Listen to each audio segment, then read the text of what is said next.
Why are we determined to follow a foreign policy of empire building and preemption which is unbecoming of a constitutional republic? Those on the right should recall that the traditional conservative position of non-intervention was their position for most of the 20th century, and they benefited politically from the wars carelessly entered into by the left. 7 years ago, the right benefited politically by condemning the illegal intervention in Kosovo and Somalia. At the time, the right was outraged over the failed policy of nation building.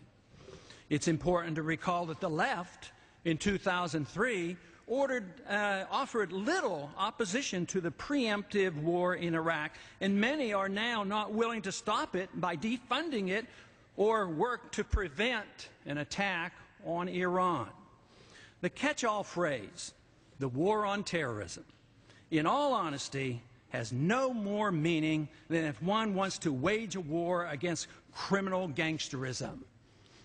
Terrorism is a tactic. You can't have a war against a tactic.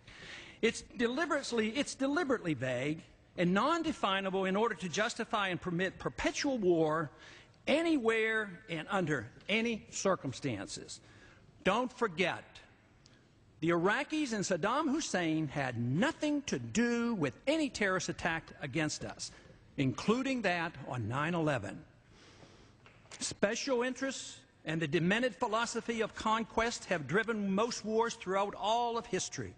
Rarely has the cause of liberty, as it was in our own revolution, been the driving force. In recent decades, our policies have been driven by neoconservative empire radicalism, profiteering in the military-industrial complex, misplaced do-good internationalism, mercantilistic notions regarding the need to control natural resources, and blind loyalty to various governments in the Middle East.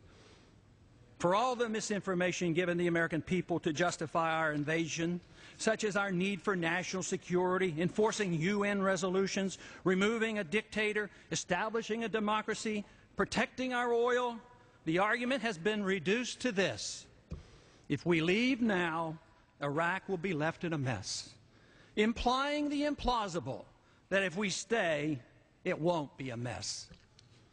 Since it could go badly when we leave, that blame must be placed on those who took us there, not on those of us who now insist that Americans no longer need be killed or maimed, and that Americans no longer need to kill any more Iraqis. We've had enough of both.